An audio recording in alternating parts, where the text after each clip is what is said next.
Hola Andrés, ¿cómo estás? Un gusto tenerte acá con nosotros. Eh, Esta vez pues queremos conocer un poco más de ti, acerca de lo que tú haces y me gustaría que te presentaras para que todos pudieran conocerte. Excelente, Juan Felipe, muchas gracias por la invitación. Soy Andrés Gallo, ingeniero industrial de la Universidad Sergio Arboleda, primera promoción de la Escuela de Ingeniería. Me he desempeñado durante 20 años en el sector financiero y los últimos 8 años he estado en una compañía que se llama Scandia y hoy me desempeño como el gerente de innovación. Vale, muy interesante Andrés. Entonces, como primera pregunta, nos gustaría que nos hablaras acerca de los conceptos claves de la educación financiera. Mira, realmente la educación financiera es algo que deberíamos tener nosotros súper presente, porque no es tener muchísimo dinero, sino saber administrarlo. La primera, digamos, el génesis de la planeación financiera es, hay que administrar los recursos financieros. ¿Y por qué hay que administrarlos? Porque son finitos. Entonces, tú puedes hacer tres cosas con los recursos financieros. La primera es ahorrar, y ahorrar es provisionar para un gasto futuro cierto o incierto. Lo primero que puedes hacer. Lo segundo que puedes hacer es gastar, y gastar es la conversión del ingreso, adquirir bienes y servicios o solventar emergencias. Y por último, y un poco infravalorada, está la inversión. Y la inversión es cuando tú pones a que tu dinero genere más dinero. Porque tú recibes dinero por la contraprestación de un trabajo que hagas, por tu trabajo físico y mental. Cuando inviertes, pones a que el dinero genere más dinero. Y el espectro de una inversión es muy grande, porque una inversión va desde fondos de inversión, acciones, bienes raíces, vehículos, ganado. El espectro de la inversión es muy, muy grande, pero realmente los, los aspectos fundamentales de la planeación financiera y de las finanzas personales es saber ahorrar, saber gastar e invertir.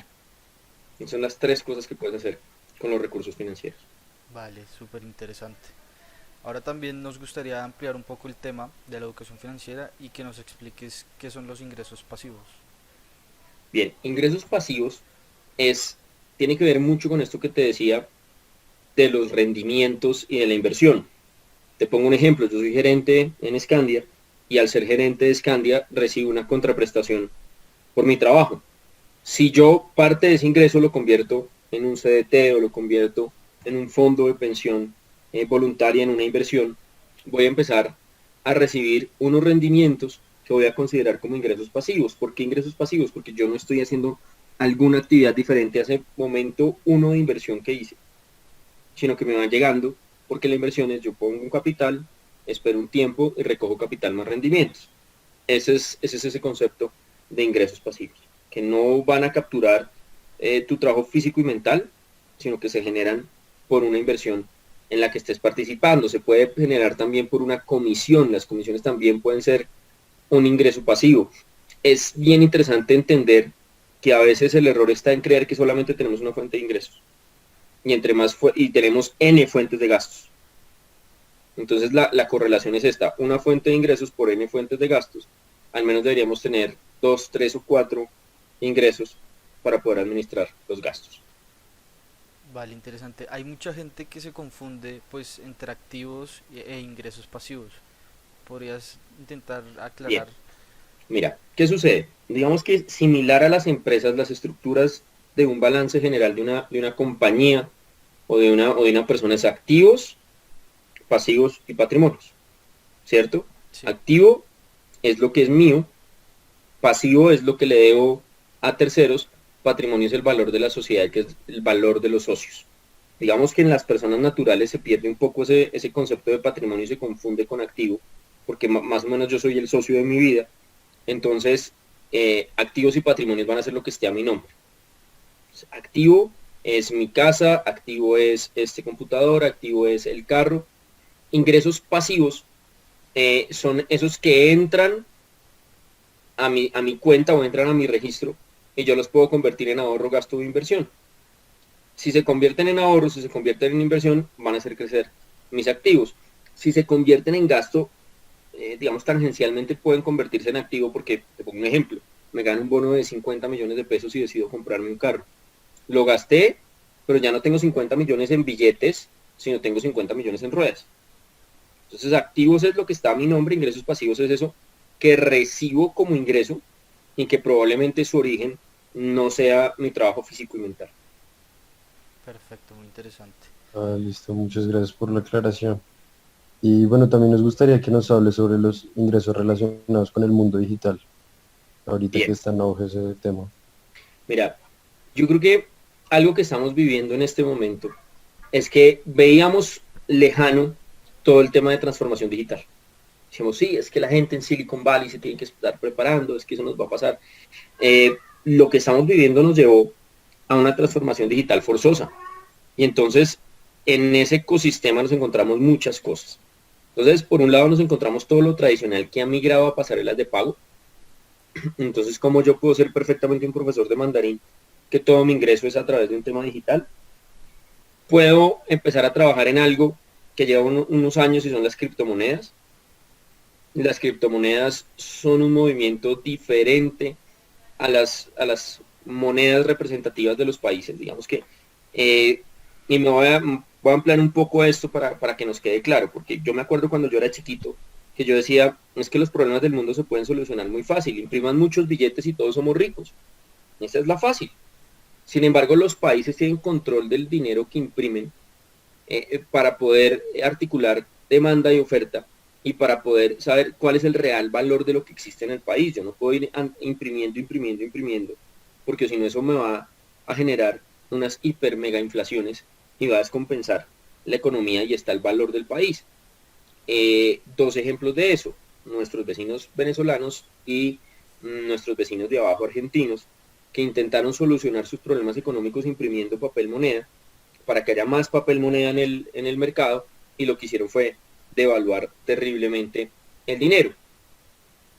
Aparecen las criptomonedas sin un banco central. Nosotros en Colombia tenemos el Banco de la República, sin un banco central que dan un equivalente, porque todo lo que es el papel dinero, todo lo que es un billete, es un equivalente.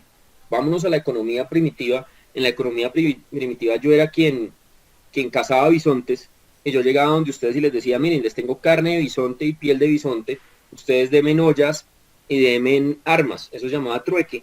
Entonces, para no tener que andar con el bisonte al hombro, lo que me hicieron fue un papel que decía, esto vale por un bisonte, y se fue estructurando la economía para decir, estos son 1.000 pesos oro, porque en algún tiempo nuestros billetes decían 1.000 pesos oro, y eso significaba que yo podía ir al Banco de la República, a la Jiménez con séptimo, y entregar el billete y me iban a dar el equivalente en oro.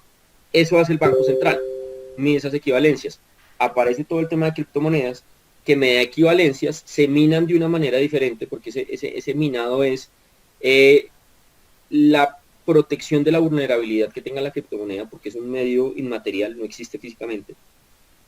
Y eso es un tema que existe. Entonces hay gente que ya comercia a través de criptomonedas. Que eso está bien o que esté mal, no tengo yo en este momento la respuesta. Siento que tiene muchas cosas por evolucionar y que seguramente vamos a llegar a un esquema de dinero así. Hoy el 85%, si no estoy mal, del dinero que existe en el mundo es digital. O sea, no son papeles físicos, sino ya es digital. Sin embargo, a veces siento que las criptomonedas, como es un tema que es un poco desconocido y que muy pocas veces abordamos, pueden tener una suerte similar a lo que pasó en el mundo en el año 2000. Yo los invito rápidamente a viajar 20 años en el tiempo. Que en Wall Street empezaron a aparecer unas acciones muy interesantes de empresas que eran .com.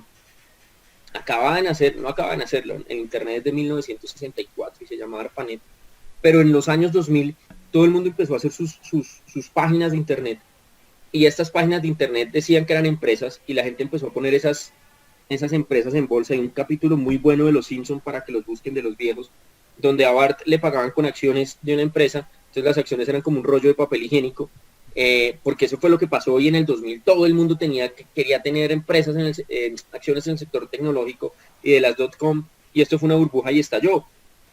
Entonces uno conoce Toro, conoce James Rodríguez, tiene criptomoneda, conoce Bitcoin, que es la más famosa, pero a medida que empiecen a aparecer y que empiezan a hacer que la mía es la más chévere y la que mejor va a transar, pues ahí es donde yo digo, tengan por favor cuidado, porque es un tipo de inversión compleja y que tiene unos riesgos de volatilidad muy alto. ¿Qué es volatilidad?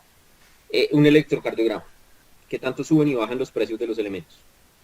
Si yo compro un título de deuda pública, un título de deuda pública es que nuestro país salga y venda un test. El riesgo de un test es como así, despacito, no me va a hacer rico, pero despacito, despacito, despacito. Pero si yo compro una criptomoneda me puede pasar esto. Hoy es la más cara, mañana es la más barata, la más cara, la más barata, y se va a estar moviendo en esto. En ese tema de alternativas digitales hay que tener cuidado con eso. Ahora, el campo digital es tan grande, y ya para que sigamos a la siguiente pregunta, que hoy existen alternativas como el marketing de contenidos. Entonces Juanfe es un monstruo dictando clases de guitarra, y yo tengo una cantidad de amigos que quieren aprender a tocar guitarra.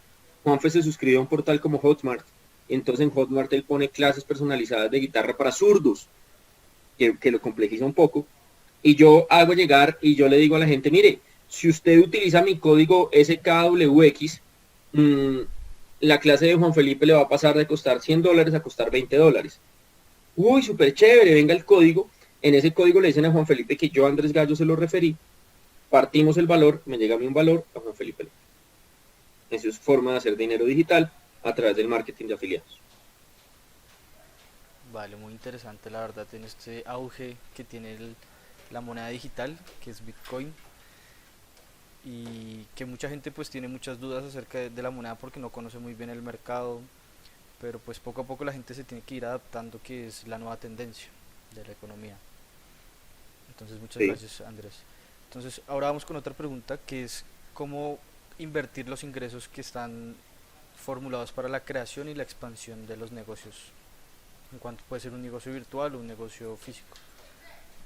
Bien, entonces estamos hablando de emprendimiento y estamos hablando de capital de trabajo para emprendimiento. Y aquí hemos hablado de muchísima tecnología y voy a ir a un refrán de las abuelas. Las abuelas decían, el ojo del amo engorda el caballo. ¿Qué se referían con esto? Si yo voy a hacer un emprendimiento y voy a utilizar capital de trabajo, que esa es la inversión que uno hace en un emprendimiento, yo tengo que estar ahí. Porque es que a mí de nada me sirve decir, no, es que llegó Brian, un amigo mío de Silicon Valley, tiene esta aplicación que es una maravilla y puedo ganar 35x mi ingreso en tantos días. Listo, toma mi plata, Brian. Y yo no sé qué es la aplicación, yo no sé las vulnerabilidades que tiene, yo no sé quién es el usuario. Entonces, antes de esas cosas, hay una disciplina que es el UX, el User Experience. Uno debe hacer mucho User Experience con sus emprendimientos y entender si el usuario lo necesita. Tú puedes hacer algo maravilloso, lo puedes hacer con mucha pasión, pero si no entiendes qué necesita el mercado, fallas. Y antes de invertir, antes de poner tus fichas en ese número de la ruleta, pues debe ser muy importante que conozcas el usuario y sus necesidades. A partir de conocer el usuario y sus necesidades, y ahí digamos no estoy hablando realmente de inversión, vas a poder identificar a qué le debes apostar y qué es lo que va a necesitar el usuario que va a adquirir tu producto o servicio digital o físico. Y de esta manera tus apuestas, tus inversiones van a estar más garantizadas. Yo a lo que invito es que siempre que yo vaya a hacer una inversión, sin importar si sea digital o física, pues sí debo empaparme un poco y entender qué puede pasar. Ahora, en nuestro país, muchos emprendimientos tienen un comportamiento J. Imaginémonos una letra J al revés. La letra J arranca, tiene como una barriga, un piso, y vuelve y sube exponencialmente. Cerca del 70% de los negocios se quedan acá. ¿Por qué? Porque su grupo inversor, sus inversionistas, no esperaron al break-even, al punto de equilibrio, y después del punto de equilibrio pueden seguir cosas para arriba. Ahora, puede que los negocios no den una J perfecta. No sé, nos reunimos los tres y decimos, hagamos una fábrica de tapabocas. Ahorita, ¡pum!, subimos muchísimo, encuentran la vacuna contra el COVID, se bajan los consumos normales del tapabocas, no tenemos participación del mercado, no aprovechamos ese pico que tuvimos, nos vamos para abajo y podemos de golpe volver a subir. El problema es que muchos empresarios y muchos emprendedores en nuestro país no le dan el tiempo necesario y no hacen una factibilidad de proyecto para saber en cuántos meses llega a ese punto de equilibrio. Estos emprendimientos de retailers que vemos en Colombia que abundaron en los últimos años, tipo de Uno, Justo y Bueno y Ara, ese tipo de negocios que ustedes ven que hoy venden, no sé, han tenido la experiencia de ir a un Justo y Bueno, a uno de estos, o un de Uno o un Ara en estos días, están así, y uno dice, uy, les debe ir muy bien, y van y ven los balances y están dando pérdidas. probablemente ellos están preparados para X años en los que dan pérdidas y después se da el vuelco. Pero si creemos que yo voy a poner un negocio y al día siguiente voy a almorzar con las ventas de ese negocio, ahí es donde fallamos en el emprendimiento los colombianos y la mayoría de humanos. Sí, total, digamos que ese es mucho el problema de los colombianos, que todo lo queremos rápido y Somos pues sin mucho fanáticos de la esfuerzo. inmediatez. Sí, exacto. Y bueno, también hablando un poco de eso, bueno, escuchamos últimamente que todo el mundo habla sobre libertad financiera y eso, pero no tenemos muy claro el concepto. Entonces, a ver si nos puedes ayudar a Mira, definirlo. hay un movimiento gringo que me encanta que se llama FIRE. Lastimosamente yo no soy FIRE porque ya tengo 2 hijos y uno no puede ser FIRE cuando tiene 2 hijos. Y son personas que empiezan a trabajar desde muy temprana edad, siguen viviendo con sus padres y ahorran cerca del 60 o el 70% de sus primeros ingresos para trabajar muy fuerte 10 o 15 años y retirarse. Libertad financiera es un concepto referido a la manera en la que tú puedes seguir con tu calidad de vida sin estar dependiendo de un trabajo. Es algo que puede ser temporal o puede ser indefinido. Yo puedo decir, quiero libertad financiera para el año 2022 y me voy a poner a trabajar durísimo y hago un fondo en el que yo digo, listo, ¿cuántos meses quiero estar sin hacer nada, entre comillas, o sin trabajar? Porque es que yo puedo estar haciendo avistamientos de pájaros si era lo que quería hacer, pero no me van a pagar por eso. Entonces libertad financiera es que yo me pueda dedicar a eso que quiero hacer sin necesidad de tener un ingreso y que voy a estar recibiendo ingreso por alguna inversión, ya que cerré la fuente de ingreso principal, que era el trabajo. Uno debe trabajar en su libertad financiera y uno debe ser el dueño de su libertad financiera y entender que entre más jóvenes somos, hay una palanca impresionante cuando uno es joven que se llama interés compuesto. Porque hay muchas personas que dicen, listo, ya gradué a mis hijos, ahora sí quiero libertad financiera y tengo 55 años y quiero ser libre financieramente a los 60. Voy a tener 5 años para construir, pero no sé, estoy cerca al tiempo en el que yo estaba en la Sergio, 20 años, que esta calva que ustedes ven era pelo hasta acá. Si hubiera empezado a ahorrar, qué sé yo, 100.000 pesos ahorita, hoy eso tendría un capital muy interesante y podría tener un espacio de libertad financiera. Libertad financiera es poder determinar un tiempo limitado o ilimitado donde yo voy a poder seguir disfrutando mi calidad de vida sin tener que estar atado a una fuente de ingreso que me implique trabajar. Va a ser vía rentabilidad de inversiones. Ah, vale, listo, súper interesante eso. Bueno, y ya para cerrar, nos gustaría que nos dieras algunos consejos para los emprendedores, pero mirando desde el punto de vista de la innovación, que es Bien, algo muy importante en este momento. chévere, Juanfe. Miren, cuando a uno le dicen de innovación, uno se imagina un laboratorio de la NASA, gente haciendo cosas del otro mundo. Pero, no sé, ¿ustedes saben hace cuánto los humanos nos inventamos la rueda? La rueda es un invento chino de hace Entonces, siglos. Y Juanfe, ¿hace cuánto crees que nos inventamos las maletas?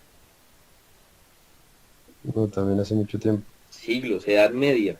Solo hasta 1970 a un ser humano se le ocurrió ponerle ruedas a una maleta. Eso es innovación. Entonces, lo primero es, cada vez que ustedes tengan una fricción, cada vez que ustedes tengan un resultado no esperado, algo que salió mal, ahí, antes de lamentarse y de echar la madre, como decimos coloquialmente nosotros, ahí hay un cultivo de innovación. Ahí hay una oportunidad de innovar en algo. Tenemos una pendiente muy grande porque es que el último siglo ha sido el siglo de mayor innovación del ser humano. Entonces cada vez va a ser menos fácil encontrar fricciones. Hubo un momento en que era una fricción que si yo me servía algo caliente no había nada que dijera, cuidado, esto está caliente. Entonces puede que ya no hayan innovaciones obvias y que nos toque trabajar un poco más en ese pensamiento. Pero cada vez que tengamos una fricción, ahí hay un cultivo de innovación. Otro tema bien importante, el valor de la experimentación y el tener un backlog. Backlog es eso que no me funciona ahorita bien, yo lo guardo porque en algún momento va a salir adelante. ¿Ustedes han utilizado post-its? Sí, sí, sí, claro. Listo. Imagínate que los post-its fueron un invento de 3M, que primero en el año 68 un ingeniero de apellido Spencer le pidieron que hiciera un pegante para aviones y su pegante funcionaba pero como que no pegaba tanto y lo que hacía era que podías despegar 2 hojas muchas veces. eso quedó entre el fracaso y entonces se fue para el backlog. Y 6 años después, Art Fry, que era como un Ned Flanders de esa época porque cantaba en unos coros de una iglesia, tenía su libro de himnos y se le perdían las páginas del libro de himnos. Entonces este loco se acordó del pegante de Spencer, se lo puso a un papel amarillo y con eso separaba sus himnos del libro de la iglesia. Y entonces la gente dijo, oiga, eso está muy bacano. Sí, pues es algo que tenemos en la empresa y entonces dejó de hacerlo en trozos de papel, sino que lo hizo en cuadraditos y empezó a hacer los post-its que son considerados uno de los 100 inventos que cambiaron el mundo. Experimentación. Experimentación. El que quiere, ahí también les hago una referencia, hay un mexicano que se llama Carlos Muñoz, que es un speaker de emprendimiento. El tipo tiene una frase que me dejó como, o sea, mire, a mí no me pregunte cuál es el próximo negocio de éxito, porque no lo sé, pero sí déjeme decirle que el emprendedor que se dedique a experimentar lo va a encontrar. Y es hacer pruebas rápidas, y testeos honestos. ¿Y por qué nos duelen tanto los testeos? Porque es que los testeos yo acabo de producir estas libretas, y a mí me encantan porque las hice hasta las 3 de la mañana, y las hice yo, y las voy a testear, y en el testeo alguien me dice, pero Azul, es que todo el mundo va a pensar que usted es de millonarios, pero mire que esta cosa no sirve, y me las destruyen. Entonces para que no me destruyen yo me voy a ir a testear con mis mejores amigos o con mi mamá, que me van a decir, está maravilloso, hágale, está lindo, pero realmente puede que no sea funcional. El poder está en hacer testeos objetivos, y que nos destrocen la primera versión, y con esos aprendizajes iterar, y volver a hacerlo. Entonces mi consejo para el emprendedor de hoy es, testee antes de salir a la calle, testee, con esos aprendizajes, busque, investigue mucho qué necesita la gente. Hoy podríamos decir, no, es que la gente tiene todo, no se alcanzan a imaginar la cantidad de cosas que necesita ahorita la gente. Entonces esos son como esos consejos de oro que yo podría, y mucho amor y paciencia por lo que hagan. No esperen de verdad que yo hoy haga un emprendimiento y mañana ya me esté dando frutos. Listo. Bueno, Andrés, muchísimas gracias por esta entrevista, por regalarnos este espacio de tu tiempo. Muy interesante todo lo que nos compartiste y esperamos tenerte de nuevo en un espacio así para que nos enseñes más cosas. Muchísimas Súper. gracias. Excelente, muchachos, que tengan una feliz tarde. Muchísimas gracias, Andrés. Un gusto hablar Vale, contigo. Juanfe, Gracias, lo mismo, Andrés. que estén muy Que te bien. vaya bien.